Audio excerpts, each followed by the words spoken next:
Welcome back, everyone. Now, here's the deal. It's only, 3 days into the week, and already it has turned into probably one of Harry's worst weeks in 30 years. You know, Queen Elizabeth had her Annus Horribilis, and Harry's having his Hebdomadus Horribilis. That is Latin for the word week.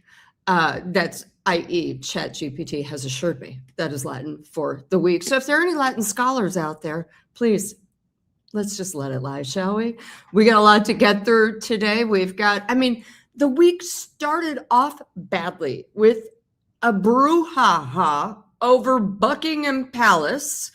Then, of course, you've got the first thing he did when he went to London was go to a very public event and go to a premiere for a movie called Shoot the People. Now, it's interesting because you would think that, I know it was about a photographer and his friend, Misan Harriman, but number one, you'd think that the guy who was so worried about his safety wouldn't show up at a film called Shoot the People, nor would he, if he was being advised correctly, show up and hang out with a guy who had to quit his big-time job, Misan Harriman, because of anti-Semitism allegations. And then, of course, he was wearing a shirt that said the Anti-Apartheid Club, which, of course, on its face value, everyone wants anti-apartheid. I mean, that's a horrible regime in South Africa. However, it is now the name of a group that is anti-Israel, pro-Palestine. Then, of course, the next day, the Daily Mail verdict came down, which was hellacious. Harry then was seen walking into Chatham House to try to rouse some money and support up for Invictus, which is also a mess. He then gave a statement showing that he is indeed in a extreme paranoid state. And my next guest is here, and she's going to tell me exactly how bad it is for Brand Sussex. Please welcome my friend and one of the most amazing PR and marketing women out there, Jackie Vause. Hi, Jackie. Hello. Hi. I'm so pleased to be here talking to you. You know I'm such a fan. I think you're absolutely brilliant. And you just used one of my favorite words of yours, which was hellacious, which I'm going to use. But I'm so happy to be here. It is hellacious. I mean, can you imagine being in his little brain hole right now? It's just such chaos. By the way, I do have to say, thank you to CM Kern. I appreciate you. Now, the first subject we're going to go on is I want to talk about him and the palace, because this to me was insane. The palace had said, or the king had said, you may stay at Buckingham Palace. Harry rejected it, then apparently on his own rethought it. And on Saturday, he had said no. On Sunday, he said yes. And the king had to put his foot down and say, yeah, no, you can't do it now. Sorry. And of course, people were like, oh my God, there's hundreds of rooms. You couldn't find one? But why don't we talk about that, Jackie? What's your take on that? Because I know what I think. Well, I think that if Harry had, just like you and me, if you'd come stay at my place, Paula, and then you said one day you're not coming, and then you are coming, and then you're not coming, I'd have probably said, still come, but I'd been really vexed by it. But if I hadn't let you see, if there was no seeing of friends and family, and this was, already a kind of vexatious place that you're in, I don't really blame the king. And I think at the time there was the other thing going on, because it was kind of putting his neck on the line, allowing Harry to come in and stay at Buckingham Palace because of this court case that was coming up, because they didn't know which way it was going to go. And constitutionally, if Harry is sat in Buckingham Palace losing a court case and throwing his toys out the pram like he did, then that causes all sorts of problems for the king. So the king was kind of gifted that by Harry's bad behavior, I think. Well, I agree. And also, Tom Sykes just told me this is a really interesting fun fact for everyone out there. Harry came back on Sunday. Now, he had been offered Buckingham Palace for Monday and Tuesday. Harry came back on Sunday and said, no, I don't want it for Monday. I only want it for Tuesday. At which point, I think alarm bells went off in the palace and they thought, the court decision's coming on Tuesday. Yeah, we know what he wants to do. He wants to do a big statement from the steps of the palace, which really is, you see Buckingham Palace, you think of the UK, it represents, it's an icon for the country. 100%. You know? It's royal.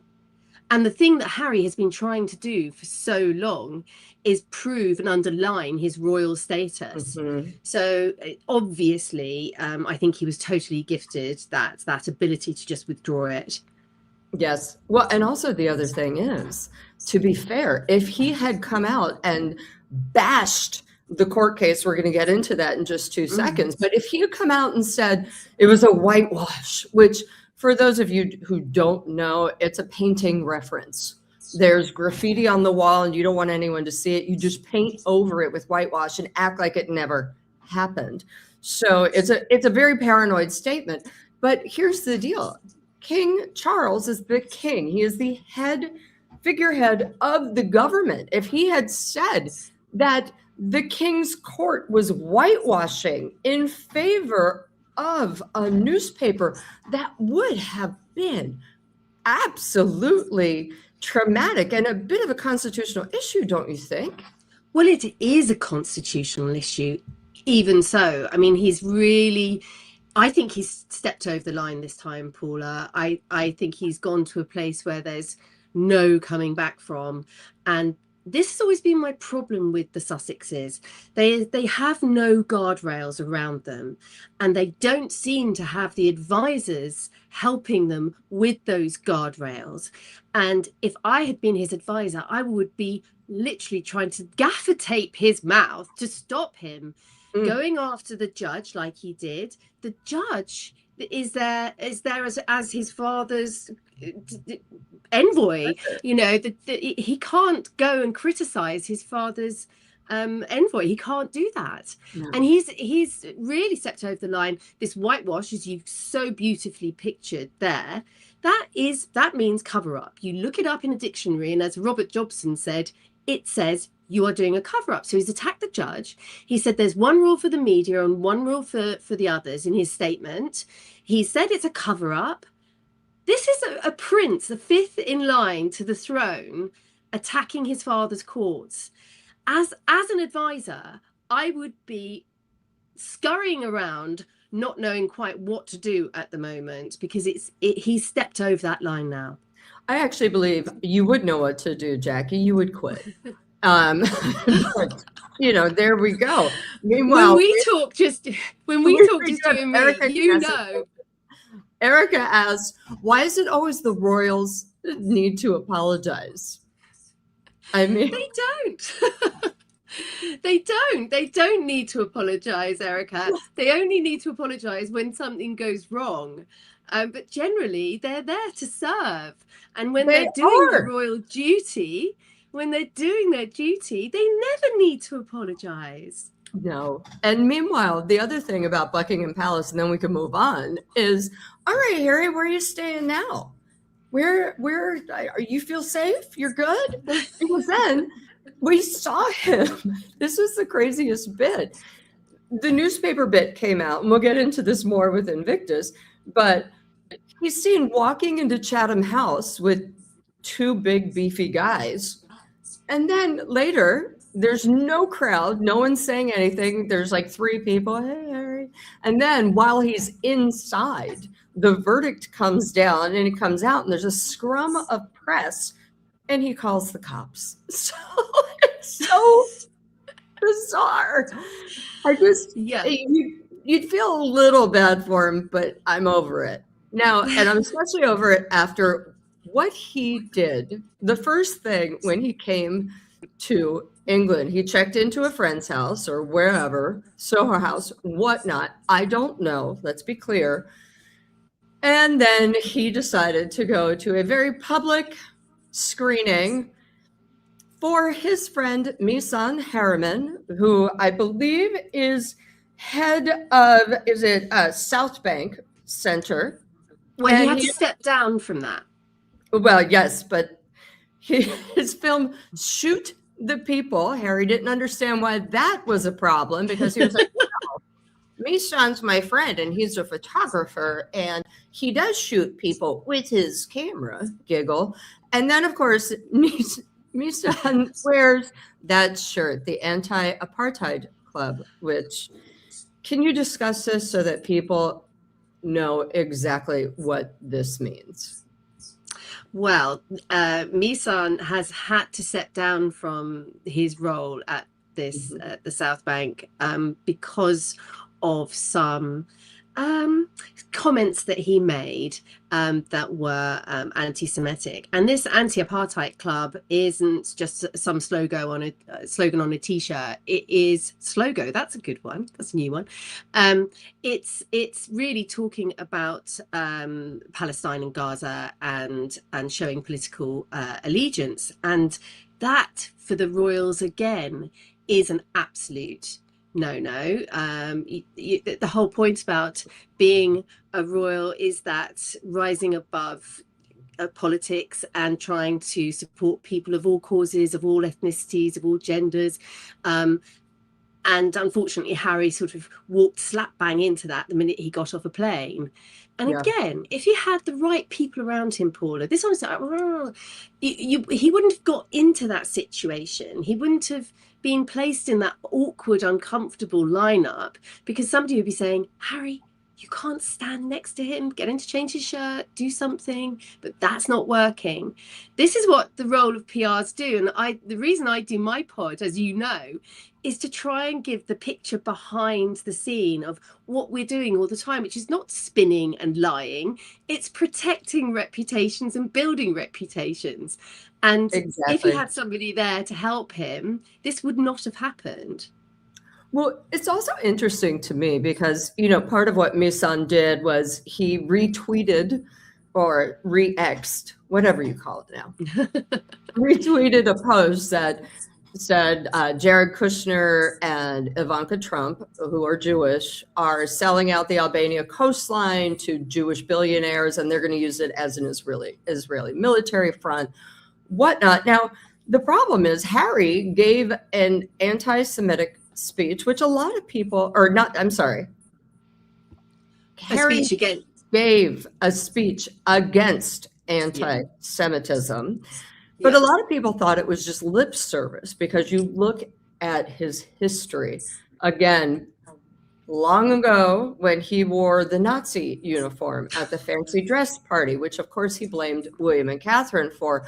But in recent years, when Archwell was up and running, and it was a foundation and not philanthropies, you know, he and Meghan gave over $50,000 to a charity that was run by a clear anti-Semite. Then when he and Meghan did their Jordan tour, they went and hung out with charities who had not just, there were allegations that they had participated in October 7th attacks, but were vocal supporters of Hamas. And then in that vein, went to Australia, Bondi Beach, and just sold the clothes that Meghan was wearing, which a lot of people found were inappropriate because it was a blue and white striped shirt that looked like a lot of Jews thought, the Auschwitz uniform. So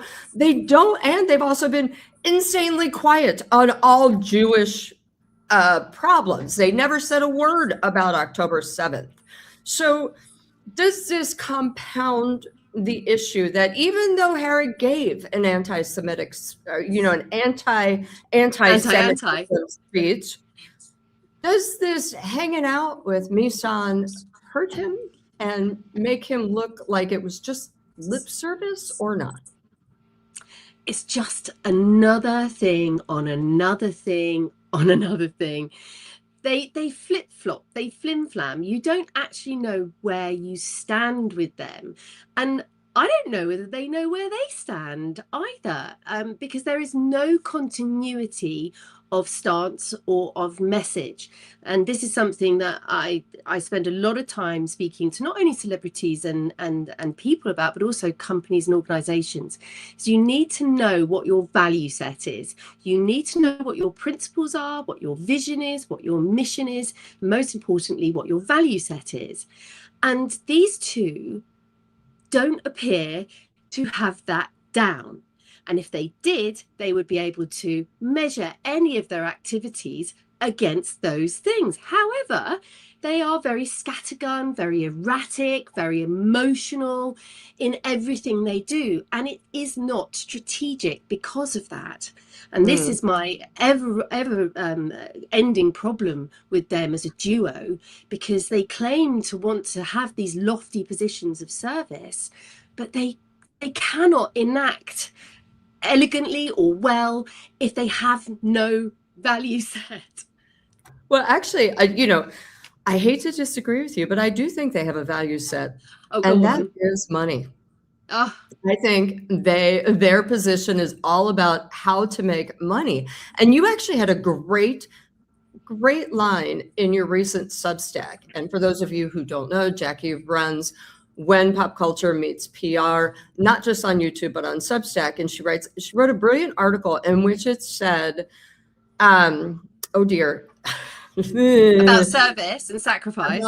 About how they wanted to live a life of service, but it's really about self-service for them. And that really struck me, because then we get into Tuesday, the amazing thing that happened with the Daily Mail, where, and by the way, we need to be really clear that Judge Nicklin rejected all 97 claims outright, meaning they made the claims, but they didn't have the proof. The Daily Mail had the proof. They had all the notes from 20 years, which of course Harry's team, Harry couldn't imagine it. He hasn't had a phone for a year. He hasn't ruined and then messed up. No idea what his text from 20 years ago said. The journalists do. And so I think his head was blown. There was another great post by The Upsetter that said, and it was really concrete. They had someone on the record saying, yes, Harry's team had contacted me to say, can you broker a deal between us and the Daily Mail? And it was immediately after they got the discovery from the Daily Mail where they said, oh, oops. Oops. And, so Judge Nicklin had also been the judge who ruled in Harry's favor during the Sun and the Mirror case. Yes. And so Harry to attack him like this is just all of a sudden, because Judge Nicklin doesn't agree with him, it's now a cover-up. But when he agreed with him, it wasn't a cover-up. So Absolutely. I want to get your reaction to Paul Dacre. And this is what Paul Dacre said after he is the head of A&L, Associated Newspapers Limited, the editor-in-chief of the Daily Mail. And this is what he said. And it's a lot. I want your reaction after this. Harry wrote a sad book which boasted about his killing of 20 and in cringe-making detail how he lost his virginity. There isn't a laundry in the cosmos big enough to wash all the dirty linen he has aired about his own family. For him to complain about his privacy being invaded takes not just the biscuit, but the whole tin. Poor Harry. I feel sorry for the way a confused and angry young man has been drawn into this case. The bitter irony is that his mother, Diana, liked the Mail. We were her paper. We took her side in her acrimonious breakup with Charles. She and I would speak and meet. The Mail's superb royal reporter was her friend and confidant. The truth is that this trumped-up action, which has cost well over £50 million and wasted a huge amount of valuable court time, should never have been brought to trial. Oof. I know. agree with every word that man said, and thank gosh, Charles did not allow Harry to stay in Buckingham Palace, because Harry would have accused everything from the steps of the palace. So what did you make of Tom Dacre's statement? I thought he was very emotional and very upset. And I do disagree with one thing he said. He said he was sorry that this young man got drawn into this. Now, Harry is not a young man. He's a middle-aged man. So, you know, that's one thing. But we all see him as that young prince. And this thing about Harry, he expects everybody else to take accountability and yet never wants to take accountability of his own actions. And the reason Mr. Dacre was so emotional about this was, as he said, about the fact that Diana did love the Daily Mail. She used to drop in there for, you know, cups of tea and pick up the paper itself when she lived. They were literally neighbours in Kensington. So she had a really close relationship. Richard Kay was a big friend of hers. And also the other thing that he's really upset about is the Baroness Lawrence, Doreen Lawrence, who's the mother of Stephen Lawrence, and the fact that she was brought in by Harry to basically take allegations against the Mail, and the Mail had defended her and had actually brought her son's murderers to justice. And this was because Neville, her husband, was actually his plumber, was Dacre's plumber. And he told him while he was doing a job for him what had happened to his son. And Paul Dacre took that cause up and risked being put in prison himself for contempt of court. So it really was an emotional thing for him. He also saw one of his great journalists, Katie Nicholl, suffering from cancer. She just had a cancer operation, having to physically get books and notebooks out to show her notes from 20 years ago. So, yeah, he felt really wronged, and I don't blame him for that. Well, and also the other bit about Baroness Lawrence was she kind of tried to back out a little bit. When Harry was giving evidence on the stand and doing so horribly, and was, you know, chided by the judge, like, I know what I'm doing.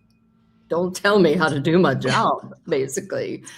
He then he was going to stay, and he watched a little bit of Elizabeth Hurley's and then just vanished. Apparently he was at the House of Lords and having a meeting, and she had kind of dithered. They brought her back around, and David Sherborne has also been brought her back around, because then the statement that Harry gave was basically written by David Sherborne, but also had Baroness Lawrence's name attached to it, yes, which said complete whitewash. Now, it's insane. There's some talk of Harry appealing, but I do want to add that the question is how. There ain't no money there. It's already 50 million. They're 50 million in the hole. Judge Nicklin is up for the highest court in the UK. No judge is going to go against this guy's ruling. So yes, it hasn't technically been decided yet. I think it would be insanely foolish to do so. And, you know, at this point, who the hell is going to cover those bills? I've said, you know, Elton John is the only one who can afford it. Baroness Lawrence certainly can't. Elizabeth Hurley could probably chip in a couple $100,000. Who knows? Sadie Frost. Harry, well, we know his finances are not that great. And also Meghan was freaked out because she always thought, what if we lose? Oh God, we don't have that much money coming in. So last year, Judge Nicklin actually hauled them all in and said, you do realise that this could get out of control. The costs of this could really exponentially rise, and you need to assure me as a judge that you are prepared to take this risk. And they did. So they can't say they didn't know. No, 100%. And also, by the way, I don't think David Sherborne cared, because he said, well, we win, I get I get a third, or at least he can afford those blowouts, can't he, Paula? Oh my God. The hair, I mean, not the hair and the tan. I mean, he's got to be topping that up at a salon every week. I hope it's brush on, one does not take skin cancer lightly. But it is, we do have Stephen Magnus. Yes, we are getting to Santibali actually pretty much right now, because as this was all going on, the judgment came down, Harry was at Chatham House begging for dollars for Invictus, which frankly is falling apart. I've met with some Invictus people while I was in London. There's only 1 year to go to the big games. They're 25 million pounds short. It's just absolute chaos. They're short-staffed. And it seems to me that, especially this week, and now you are the branding, marketing, PR expert, Harry has infused his brand so much so into Invictus that you can't say Invictus without Harry. And Harry doesn't want you to say Harry without Invictus. Meghan is also apparently coming to Birmingham because she needs to get in on that gravy train. And reputational gravy train, we don't know about the cash. But what do you think? What is this doing to Invictus? And how is Harry basically ruining Invictus? Is he doing what Sophie Chandaka at Santibali said, which is nobody wants to contribute to this great cause because of you, your brand, and your wife? Sophie Chandaka was a soothsayer. She could see this coming down the line like a freight train. And I feel really sorry for her. She was treated pretty appallingly. And she's a very, very clever leader of people, not just, the average woman. This woman is so clever. She's held huge leadership positions. And she had the temerity to tell Harry that she had done an audit because she needed rigor. She needed research to back up what her theory was. That she'd done an audit to see what effect his brand was having, and it was very negative. And she said that she needed to get his brand away from Santibali because him and his wife were damaging it. And he saw that audit as having damaged him. He didn't see it for what it was. If it happened to any normal person, we'd be going, oh my goodness, what can I do? How did it come to this? But no, Harry blamed it back on Sophie again. This is his MO. He blames everything on everybody else. No accountability whatsoever. No, but the other issue isn't Sophie had said he was trying to stuff the Santibali board with his own backers, and they voted to boot her out. Of course, she filed the complaint, so he couldn't boot her out. But I wonder if he's trying the same playbook with Invictus, because a lot of people are saying, why don't Invictus get rid of him? But at the same time, you saw what happened in Canada. They got rid of Canada Invictus guy who was not so fond of Harry, put in 2 major supporters. Then Birmingham Invictus, Melanie Poole OBE left after just 6 months?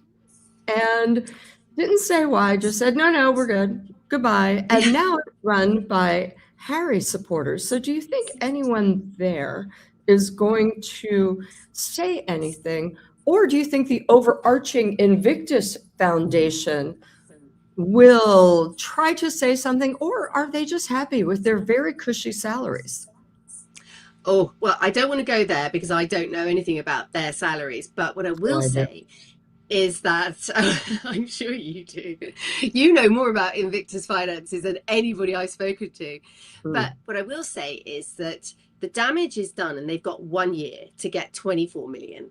24 million pounds in this environment in the UK, it's a really, really big sum of money to try to raise. The damage is done on Harry right now. His brand could not be any more in the descendant than it is right now. Nobody in a big brand is going to want to put their bucks next to Prince Harry. It's just a fool's game. Everybody needs to make every penny work. Well, and also the fact that it's been reported that Meghan is joining him on Friday in Birmingham. So once again, they're compounding the problem by ignoring everyone and just thinking, well, you're a troll.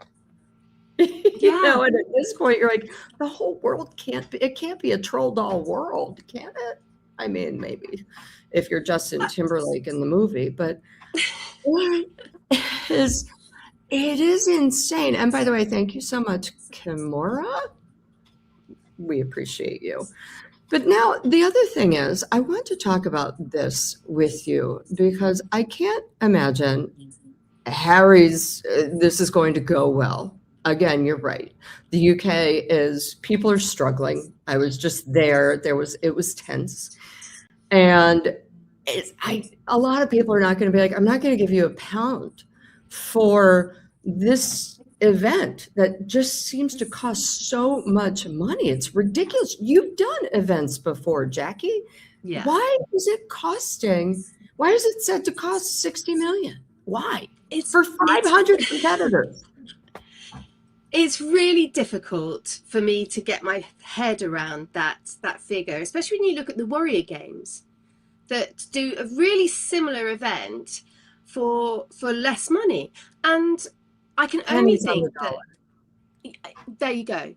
So I can only think that a lot of money must go into the insurance or maybe the security, because from your brilliant journalism, you discovered that these great heroes, these war heroes with disabilities, are paying for themselves in many occasions to get here.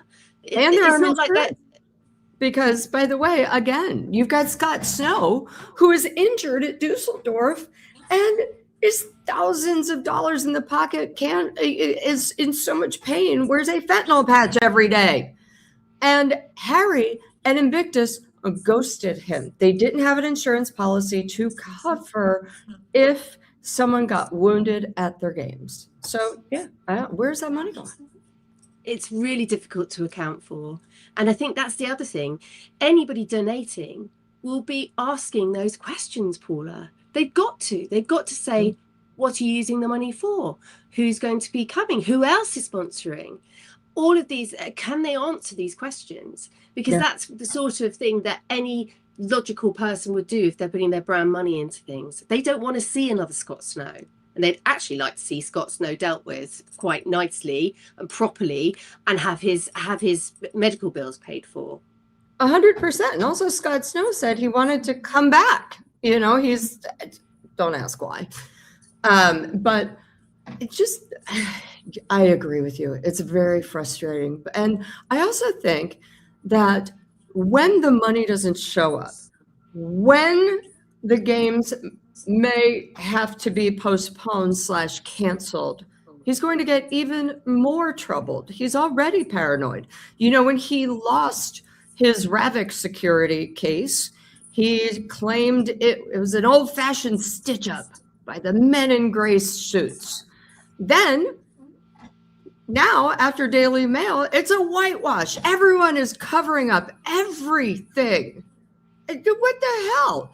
Is he going to spiral even further? This is almost a paranoid delusion.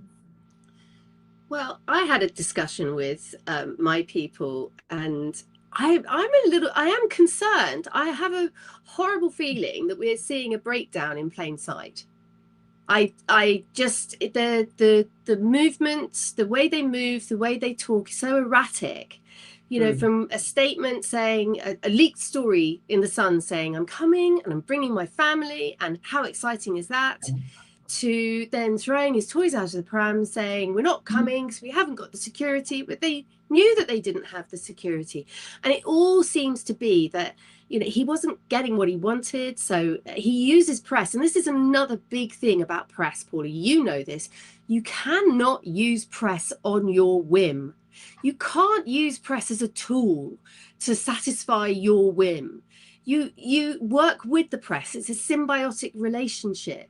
And this is where Harry gets it so wrong. He's attacking the press and then wanting the press to leak stories so that he can get his way with his security. It's just so erratic. And I do worry that he isn't operating correctly. Yeah. Well, it's interesting too, because look at how Meghan came in the beginning. I know what I'm doing, because she had been a semi-bigger fish in a smaller pond of Toronto. And she thought she knew how to work with, and by work with, I mean manipulate the press. And then when they didn't write everything she told them to, or it was a little off script, all of a sudden they were racist. And I feel like Harry's using this same tact that, well, if you don't follow my line completely, well, you are part of a huge cover-up, even though he's given his press people incorrect information, or correct information as in, yes, he's coming. Yes, he will stay at a royal family and use their security. Then he will have local security. And then once people point out that he still hasn't gotten his big security thing that he wanted, the overarching one, he then says, you're right, I can't come. I'm just too scared. And releases a kind of BS report saying, well, there have been terrorist threats against me. There's been 5 or 6 credible claims. And you're going, why would anyone want to be around you if there were terrorist claims about you? Why are you putting Invictus in danger? Why are you putting these soldiers, for a man who was part of the army? He certainly doesn't think of all. He seems to think only of himself. Don't come then. Just if it's that dangerous, don't come. But again, you see, anybody in the UK sort of looks a bit confused at all of this, because it wasn't too dangerous to go to Cambodia or to the Middle East or to Africa. It was all of these different trips that they've made. South They France, haven't been dangerous. Portugal, yeah. So and Meghan on her own over to speak at the World Health Organization conference, which had masses of crowds to control. Yeah. Well, okay. Last word for you, my darling. Yes. I want you to discuss Brand Sussex. Is it dead? I made this mock-up in loving memory of Sussex. I love your assets. Royally ended as ever. This is Harry's implosion. Before it was, really Meghan's implosion. And frankly, a lot of people blamed Meghan for a lot of things. And, yes, I'm not saying she doesn't have her faults, but we're now seeing that she's not just a solo warrior. Harry seems to also be doing his part in this. So tell me what you think about the Brand Sussex and the damage they are doing, and the damage that is being done this week, and it ain't even over. I think it goes even further than them making money now, Paula. As I said when we started talking, I think that it's beyond Brand Sussex. I think it's gone into a constitutional thing right now, and I think there's going to be a few of those men in grey suits scratching their heads and thinking, this all has to stop. And I think it may come down to this royalty that he has been wanting to demonstrate through his quasi-royal tours, that's where they were making their money. That's how they were this halo of royalty. That's why Meghan wants to be close to the king, and that's why she uses her HRH when she shouldn't. All of this is about making money, but I think it's gone even too far for that now. I don't think that it's going to help them make money, but I think it might well, even after these antics, and if you cross those over with Andrew Mountbatten's Windsor's antics, I think we might look at a bit of shaving off of titles, restructuring, constitutional work being undertaken, because these are existential threats to the monarchy. And if your wonderful friend Tom Sykes, he's just put his new book, the Dukes or the Dukes of Hazzard, depending on where you are. Hazzard. It's not coming out till next year. I want you to get me a signed copy, but I can't wait to read it. But I think, you know, if you start to see this recurrent problem with spares, I think that down the line, King William, when he is king, may well dispense with those kind of titles. Well, it's funny because a lot of people give Charles flack, but I also think Charles is just giving Harry the rope. And yes, William will likely have to deal with it, but this is Harry's stringing up the rope this week, you know? He's doing it all to himself. Jackie, thank you so much. Now stay backstage, but thank you. I really, really appreciate you coming on. Thank you. You are the bomba with a B pronounced at the end. I'll see you in a bit. All right, you guys, thank you so much. First of all, I just want to say thank you, Ms. Brucewitz. I probably mispronounced your name horribly. Stephen Magnus 9379. Yes, you are. The office corner coffee machine did have more time than old Megsy. And thank you, Suzanne King. You also rock, Suzanne. I appreciate you. And hold on, Erica Knesset. Remember Meghan in the front ahead of the veterans? Yeah. Ha! Who the hell can forget that, girlfriend? And I also just want to offer you a little palate cleanser. That's right. It's the turd. Hold on. I know he's grumbly because I did just wake him up. And I love you. Dougie is asleep, was asleep, and here he's been sleeping all day. Check this out.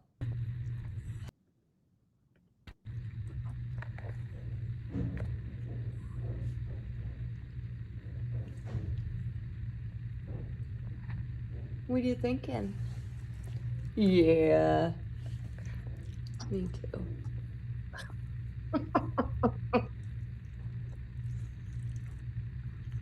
That's my goose. He's right here. You guys, thanks again. Like, subscribe, hit the hype, and have a wonderful, wonderful week. I will be doing a Sussex crash report on the weekend. It's just, I am dying. Yes, Meghan and the kids are coming. I know a lot of you all were like, you don't know what you're talking about. I swear I do, or at least what the people tell me that they tell me.